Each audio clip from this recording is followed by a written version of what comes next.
Have you ever had a meal while traveling that was so good it became the highlight of your trip? And so have we! Plan your next trip to a fantastic gourmet place to make sure that doesn't happen again. When you get there, we know exactly where you should go and what to eat. Listed here are some places and foods that we believe are worth visiting, chosen from our book Ultimate Eats. Visit San Sebastian, Spain, and sample pinchos. Travelers visiting San Sebastian, Spain will discover a stunning city teeming with Basque culture, encircled by lush hills and beautiful beaches. However, there is one strong argument for going that outweighs all the others: pinchos. Given that you will be using this specific culinary adventure as a bar-hopping excursion through the streets of San Sebastian, the little nibbles known as tapas outside of Basque Spain are best enjoyed with a complimentary beverage. Pinchos, which were originally tiny open-faced sandwiches, is now available in a variety of forms, ranging from the classic, heaping toppings on bread, to molecular gastronomy versions with flavors that defy what you see on your plate. Practically all of the regional ingredients are used. Spend a leisurely day seeing the city and its environs, have a siesta in the afternoon, and then depart at approximately 9 p.m. to fully appreciate San Sebastian and Pinchos.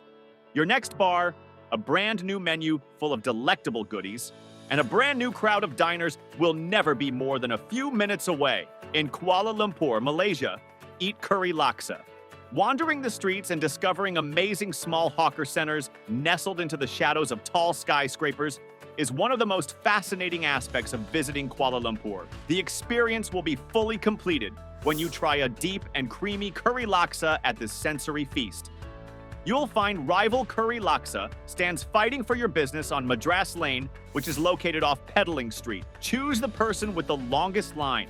Once the bowl is in your hands, pick a plastic chair, be sure it's attached to the stall where you purchased your laksa, or else you'll be in hot water, and start the sweaty, swoon-worthy eating process. When blended with coconut milk, the curry mixes potent blend of spices and flavors, including fresh turmeric, galangal, pepper, candlenut, and shrimp paste, gives the noodle soup its distinctive fiery orange color. It's a unique experience in Malaysia. In Tokyo, Japan, enroll in a sushi masterclass. There are many genuinely amazing culinary experiences in Japan, but few are as unforgettable as trying sushi in Tokyo. We wish we could recommend Sukiyabashi Jiro or Sushi Saito as the best places to eat sushi in Tokyo, but the excessively long lines to enter both eateries detract from the experience. The sushi skill displayed at both locations is indisputable, so if your hotel concierge can work their magic, don't pass up the opportunity. Tokyo has numerous excellent sushi restaurants that offer unforgettable experiences without the wait. Juzo Sushi and Manton Sushi Marunouchi are two examples. The majority of upscale sushi chefs will offer their sushi omakase style, which simply means you let them choose, make, and serve your sushi any way they see fit. It is somewhat offensive to change the flavor when the chef has already seasoned the dish. It's acceptable to clean your fingers with an oshibori hand towel and pick up pickled ginger with chopsticks in between courses. It's a personal atmosphere and an ideal way to learn more about this age-old culinary art form, so take your time and talk to the chef. Don't forget to focus on the rice in addition to the fish. As crucial as all the other ingredients, sushi chefs spend years honing their rice. Indulge in every aspect of the traditional Japanese dining experience, including talent, respect, tradition, and service. Savor succulent Texas beef brisket in the United States. You'll quickly discover something significant about the people of Texas, USA. They're experts at barbecued meats, so it must be unique when they wait 4 or more hours to obtain some. 6 days a week, Austin's Franklin Barbecue is like that. The Franklin's smoked beef brisket is its main appeal, even though its menu also features pulled pork, ribs, sausage, and more. To achieve a fall-apart tenderness and a thin, salty crust, the crew here cooks the meat low and slow in oakwood smoke after rubbing it with a mixture of salt and black pepper. Judged best in class by Texans themselves, it's a meaty, smoky Texas classic. You may travel to Lockhart, which is known as the barbecue capital of Texas, according to state law, and experience what it takes to enter Franklin's. That brisket is delicious, though, and the line is entertaining.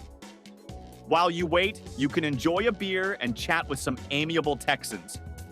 Take a vacation to Bangkok, Thailand. Get ready for sensory assault as you explore Bangkok's streets. You will be astounded by the sights of the Thai capital as you will be by the tastes of som tum, or green papaya salad. With its sour, salty, sweet, and fiercely hot flavors, som tum is a flavor explosion. It has a remarkable texture as well, blending the crunch of peanuts with cool slices of carrot and papaya, as well as tiny, juicy, sweet shrimp and tomatoes. Although street sellers sell it all around Thailand, the capital is where it's most popular, with a vendor seemingly on every corner. The rambling, street-side Shanty J So is the quintessential example of the rite of passage for tourists to the city.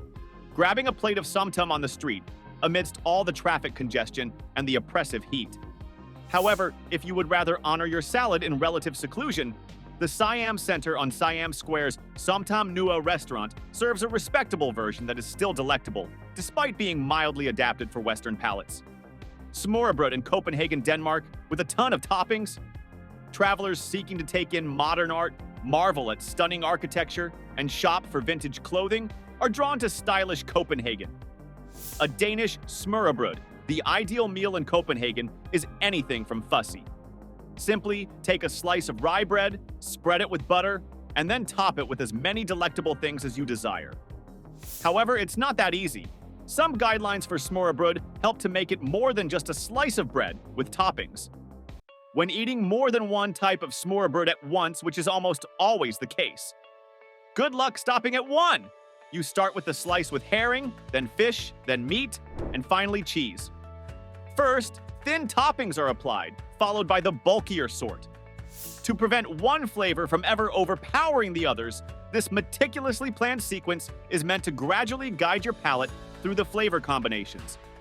If you haven't tried smørrebrød before, you'll see some traditional pairings throughout Denmark, such as pickled herring, onion and dill, mayonnaise, boiled egg, shrimp, dill, and lemon, roast beef, pickles, onions, and horseradish, and blue cheese, apples, and bacon.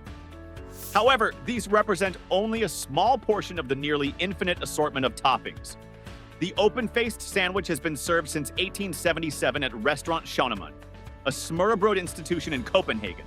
Here, the presentation is so elegant and delicate that it has a sushi-like aesthetic. For the greatest smørrebrød experience, or the best sandwich degustation in the world, try the following: a breaded cutlet of pork with apples, thyme, and onions, smoked salmon, and smoked halibut with a crab and mayonnaise salad, tomato, and basil. Herring marinated in dill cream with capers, onions, and a fried egg. And lastly, camembert with blackcurrant jam. To drink too? Why the selection of schnapps, aquavit, and genevers is limited to over 140? That ought to work well. Don't forget to like, subscribe, and drop a comment below. We'd love to hear your thoughts and stay tuned for more content.